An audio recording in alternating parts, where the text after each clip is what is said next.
आप सभी का स्वागत है मेरे चैनल एजुकेशन फ्रॉम बुक्स में।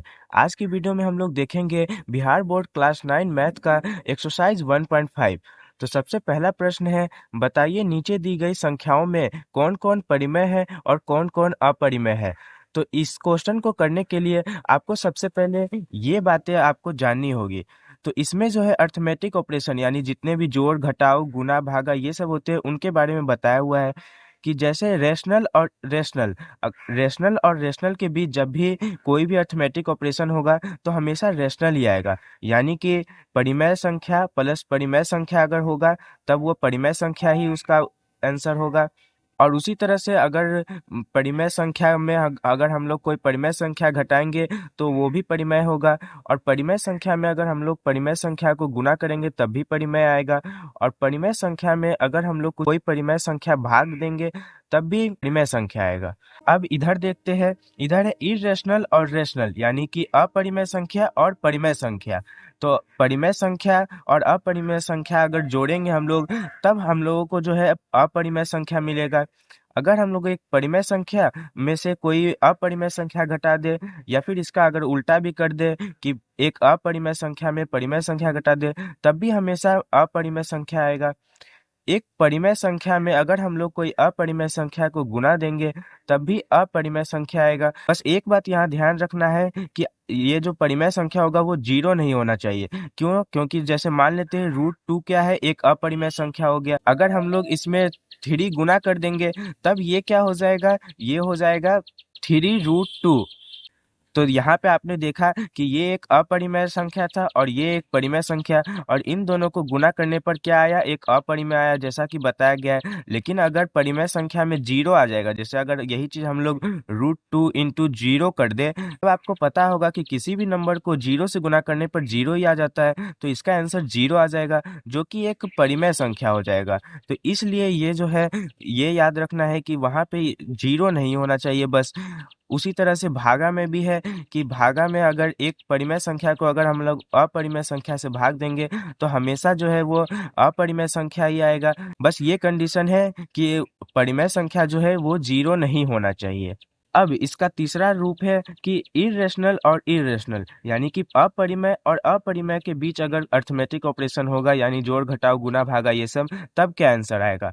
अगर हम लोग एक अपरिमेय संख्या और अपरिमेय संख्या को जोड़ेंगे तब हम लोग ये नहीं बता सकते कि वो परिमेय आएगा या फिर अपरिमेय, क्योंकि वो कभी कभी परिमेय भी आ सकता है और अपरिमेय भी।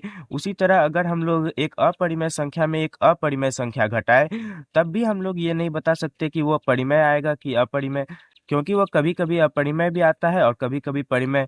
उसी तरह अपरिमेय में कोई भी अपरिमेय संख्या को गुना करने पर कभी अपरिमेय आ सकता है और कभी परिमेय आ सकता है। उसी तरह अपरिमेय संख्या में अपरिमेय संख्या से भाग देने पर या तो अपरिमेय आएगा या फिर परिमेय, इसलिए इसमें कैन नोट से।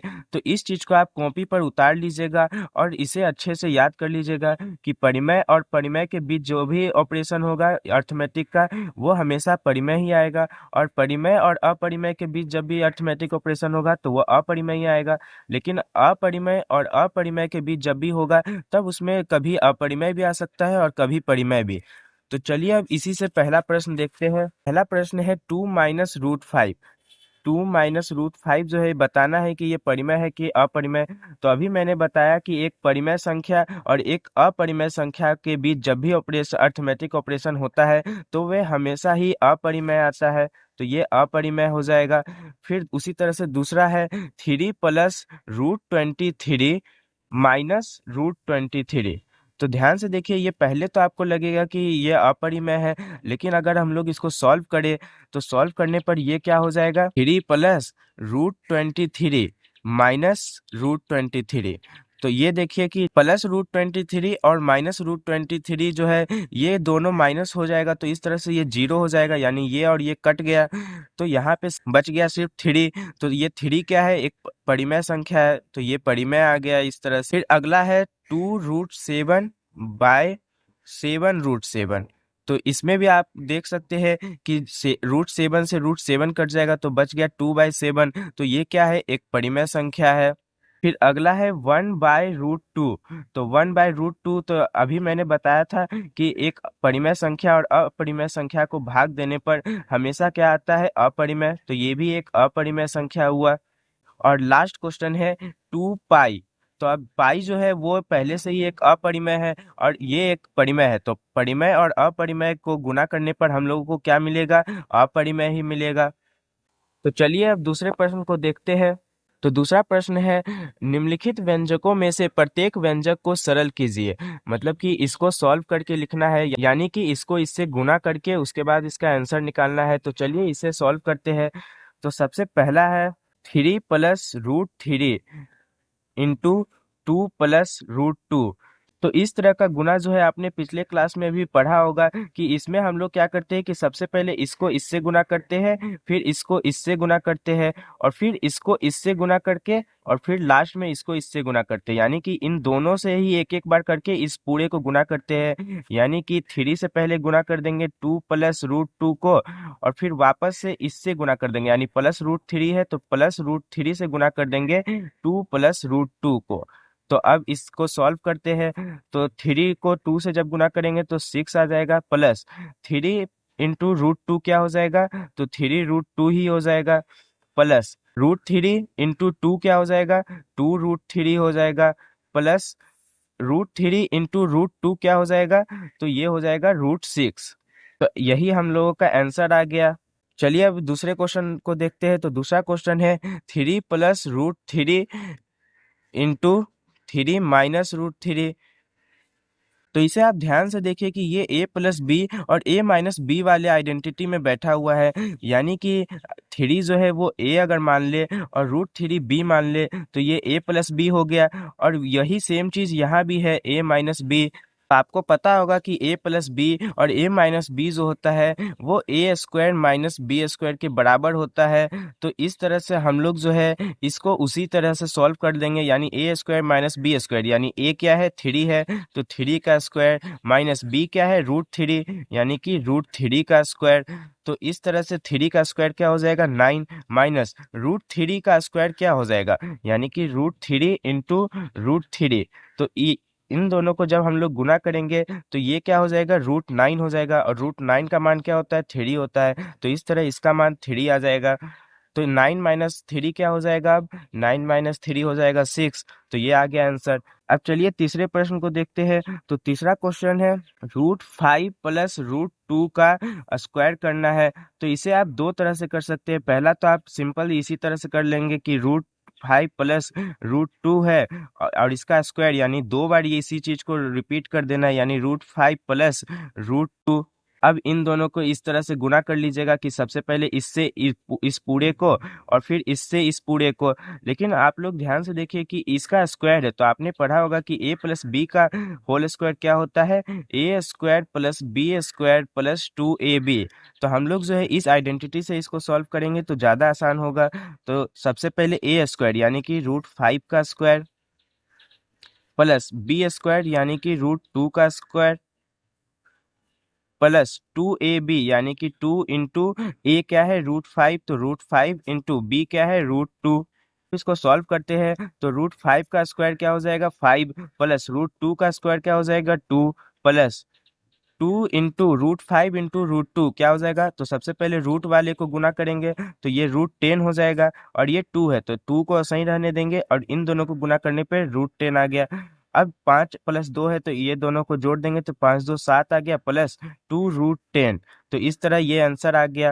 अब क्वेश्चन नंबर 4 देखते हैं। तो क्वेश्चन नंबर 4 है कि √5 - √2 इंटू √5 + √2। तो ये भी उसी तरह से है, a - b into a + b। तो इसको भी हम लोग आइडेंटिटी सॉल्व करेंगे तो क्या हो जाएगा, a² - b²। तो इसको a का स्क्वायर यानी कि √5 का स्क्वायर माइनस b का स्क्वायर यानी कि √2 का स्क्वायर। तो √5 का स्क्वायर हो गया 5, माइनस √2 का स्क्वायर हो गया 2। तो ये आ गया 5 - 2 3। तो चलिए अब क्वेश्चन नंबर 3 देखते हैं। तो क्वेश्चन नंबर 3 में कहा है कि आपको याद होगा कि पाई को एक वृत्त की परिधि मान लीजिए सी और उसके व्यास मान लीजिए डी के अनुपात से परिभाषित किया जाता है, अर्थात पाई बराबर सी अपॉन डी है। यह इस तथ्य का अंतर्विरोध करता हुआ प्रतीत होता है कि पाई अपरिमेय है। इस अंतर्विरोध का निराकरण आप किस प्रकार करेंगे? तो चलिए सबसे पहले इस क्वेश्चन समझते हैं। तो क्वेश्चन में क्या है कि आपको जैसे पता होगा कि पाई जो है उसे हम लोग सी अपॉन डी लिखते हैं, यानी कि सी जो है वो परिधि यानी सरकमफेरेंस होता है और डी जो है वो डायमीटर होता है। तो हम लोग जो है यानी कि अगर कोई सर्कल है इस तरह का, तो इसका जो ये पूरा सरकमफेरेंस यानी इसका जो पूरा परिधि है इसको अगर हम लोग सी मान ले और इसका जो डायमीटर यानी कि ये जो पूरा यहाँ से यहाँ तक का जो लाइन होता है इसको अगर डायमीटर मान ले डी मान ले, तो सी अपॉन डी जो होता है वो पाई के बराबर होता है। लेकिन आपको ये भी पता होगा कि पाई जो है वो एक अपरिमेय संख्या है यानी कि इरेशनल नंबर है, जबकि सी अपॉन डी के रूप में तो हम लोग इसको लिख पा रहे हैं। लेकिन परिमेय संख्या का परिभाषा क्या होता है कि ऐसा संख्या है जिसे हम लोग पी अपॉन क्यू के रूप में नहीं लिख सकते हैं, यानी कि बटा के रूप में नहीं लिख सकते। लेकिन यहाँ तो हम लोग बटा के रूप में लिख पा रहे हैं, तो क्या ये परिमेय संख्या नहीं हुआ इस तरह से?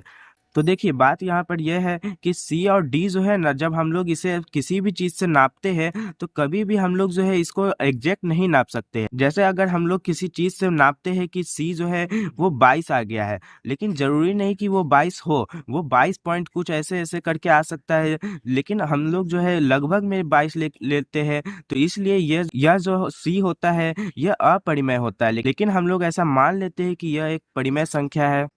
तो इस तरह से पाई जो है वो एक इरेशनल नंबर ही है, और साथ में ये जो सी और डी है जिसे हम लोग किसी भी चीज से नापते हैं वो भी एक अपरिमेय संख्या ही होता है। तो इसलिए ये जो है इसका अंतर्विरोध नहीं कर रहा है कि पाई एक अपरिमेय है, ये हमेशा अपरिमेय ही रहेगा। तो चलिए अब क्वेश्चन नंबर 4 देखते हैं। तो क्वेश्चन नंबर 4 है कि संख्या रेखा पर रूट 9.3 को निरूपित कीजिए, यानी कि रूट 9.3 को हम लोगों को नंबर लाइन पर दिखाना है।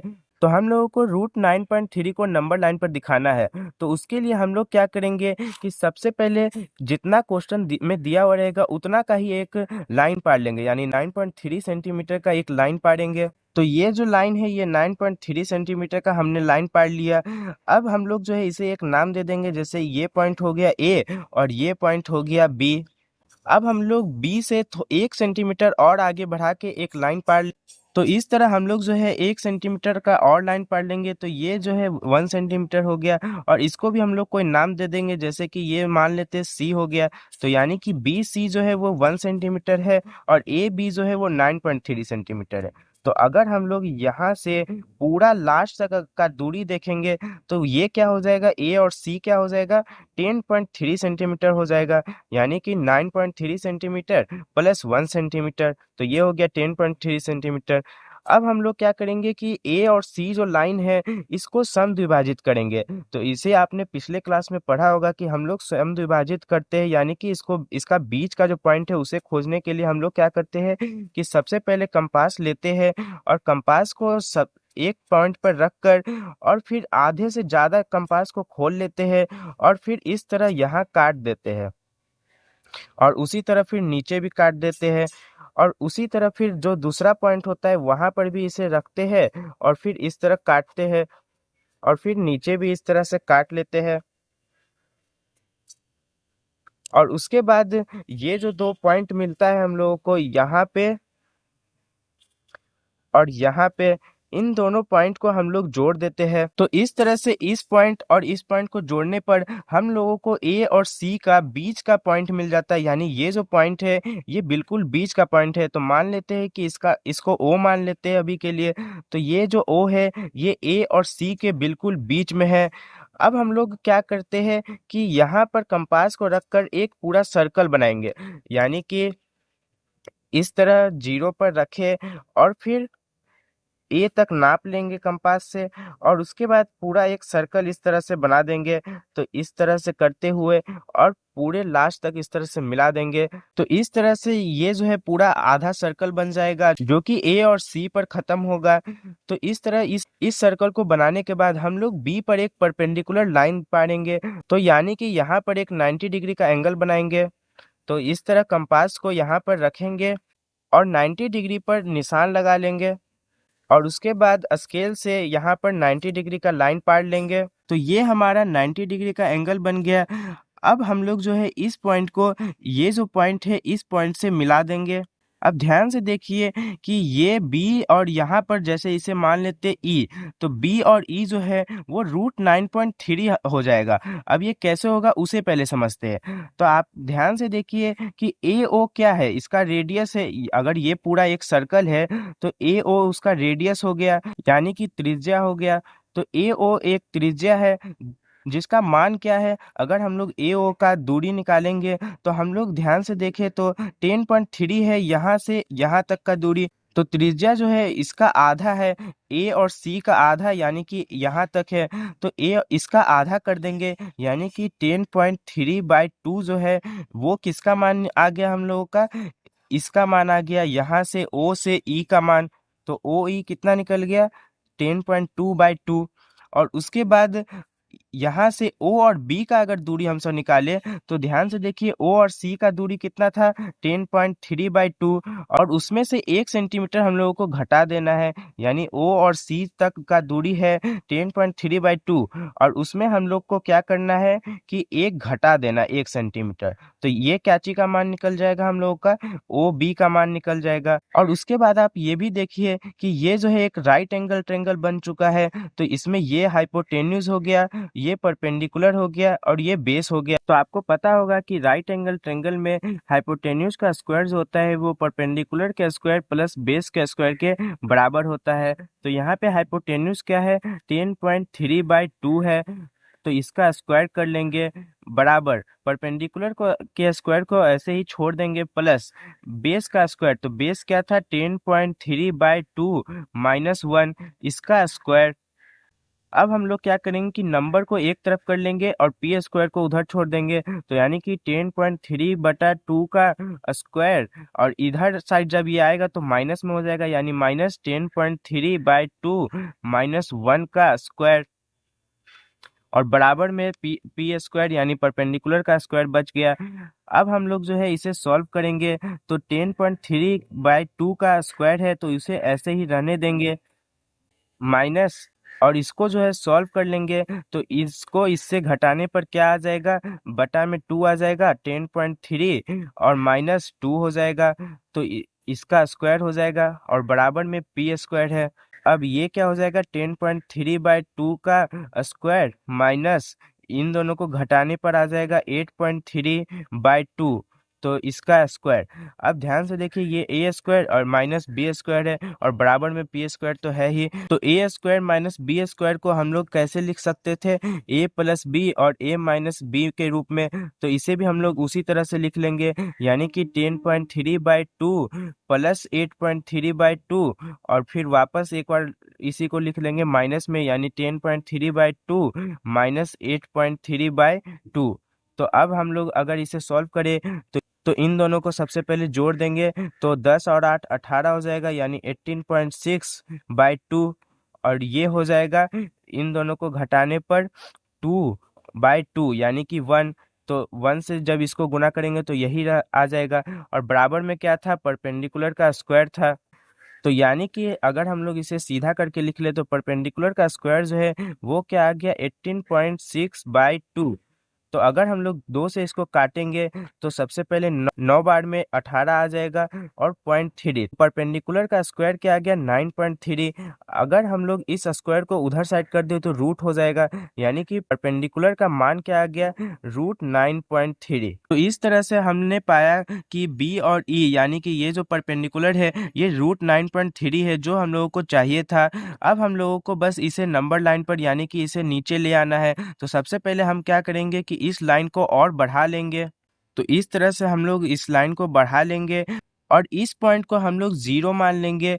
और ये यहाँ से यहाँ तक 1 था, यानी ये 1 हो जाएगा। और इस तरह 1-1 सेंटीमीटर पर ये 2 हो जाएगा और ये 3 इस तरह से 1-1 सेंटीमीटर पर बढ़ते जाएगा। अब हम लोग यहाँ पे कंपास को रखेंगे और यहाँ पर कंपास रखने के बाद यहाँ से यहाँ तक इस तरह नाप कर और इसे नंबर लाइन पर इस तरह नीचे ले आएंगे। तो जहाँ पे ये कटेगा तो ये जो बिंदु हम लोगों को मिलेगा यही बिंदु √9.3 को रिप्रेजेंट करेगा।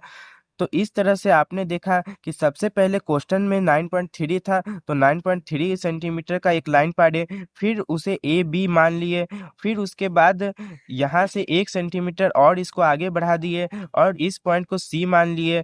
अब इस ए और सी को हम लोगों ने बीचों बीच काटा, जिसके लिए सबसे पहले सी पर रख के इधर काटना है और नीचे काटना है, फिर ए पर रख के इधर काट कर इधर काट लेना है, और इस तरह से इसका जो बीच का बिंदु है वो हम लोग को मिल जाएगा। फिर बीच के बिंदु पर कंपास को रख के यहाँ से यहाँ तक नाप कर और फिर इस तरह सर्कल बना लेना है, और इस तरह सर्कल बना लेने के बाद यहाँ से बी से जो है एक 90 डिग्री का एंगल बनाकर इस लाइन को बना लेना है, और जहाँ पर ये कटेगा इन दोनों पॉइंट को जोड़ लेना है। तो इन दोनों पॉइंट को जोड़ने के बाद ये जो लाइन होगा यही हम लोगों को √9.3 दिखा देगा, यानी कि यहाँ से यहाँ तक का जो दूरी है वो √9.3 का होगा, और इसे हम लोग जो बी था उसे हम लोग 0 मान लेंगे, तो ये हो जाएगा 1, ये 2 और ये 3, इस तरह 1-1 सेंटीमीटर पर आगे बढ़ते जाएगा। और फिर उसके बाद यहाँ कंपास रख कर इस पॉइंट को कंपास से नीचे ले आएंगे, यानी कि इस तरह ऐसे काटते काटते काटते इसको नीचे ले आएंगे, और जहां पर ये कटेगा वही √9.3 होगा। अगर आपको ये अच्छे से समझ में आया तो अच्छी बात है, और अगर नहीं समझ में आया तो कमेंट में बोल दीजिएगा, तो मैं इस पर एक अच्छे से और वीडियो बना दूंगा। तो चलिए अब इसके अगले क्वेश्चन को देखते हैं। तो क्वेश्चन नंबर 5 है, निम्नलिखित के हरों का परिमेयकरण कीजिए, यानी कि परिमेयकरण करना यानी कि रेशनलाइजेशन जिसको इंग्लिश में बोलते हैं वो करना है। तो इन 4 प्रश्नों को हम लोगों को परिमेयकरण करना है। तो सबसे पहले देखते हैं कि परिमेयकरण आखिर होता क्या है। तो जैसे एक नंबर लेते हैं 1/√2, तो इस नंबर में आप ये देखिए कि डिनोमिनेटर यानी कि हर में क्या है, एक ऐसा नंबर है जो कि अपरिमेय है और रूट में है। तो इस तरह के नंबर को हम लोग को सीधा करना होता है, यानी डिनोमिनेटर में हम लोग को एक सिंपल परिमेय नंबर लाना होता है, इसी को परिमेयकरण करना करते हैं। तो इसके लिए हम लोग क्या करते हैं कि यहाँ पे √2 है, तो √2 से ही हम लोग जो है गुना कर देंगे, तो इससे ऊपर क्या हो जाएगा √2 × 1 यानी √2 ही हो जाएगा, और बटा में √2 × √2 ये क्या हो जाएगा 2 हो जाएगा। तो इस तरह डिनोमिनेटर में एक परिमेय संख्या आ गया, इसी को परिमेयकरण करना कहते हैं। तो जैसे सबसे पहला प्रश्न है 1/√7, तो इसके लिए हम लोग √7/√7 से ही गुना कर देंगे, तो इससे इस नंबर का जो मान है वो भी बदलेगा नहीं, क्योंकि आपको पता होगा कि किसी भी फ्रैक्शन को, किसी भी भिन्न को सेम नंबर से ऊपर और नीचे दोनों तरफ गुना करने पर वो नंबर जो है वही रह जाता है। तो इस तरह से ये क्या आ जाएगा √7/7 आ जाएगा, √7 × √7 7 हो जाएगा। तो यही जो है आंसर हो गया, यानी कि इसका परिमेयकरण हो गया।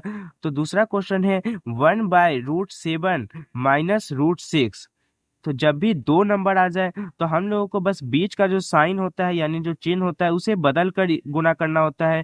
जैसे कि इसे हम लोग √7 + √6 से गुना कर देंगे, और ऊपर और नीचे दोनों तरफ गुना करेंगे ताकि इसका जो मान है वो भी ना बदले।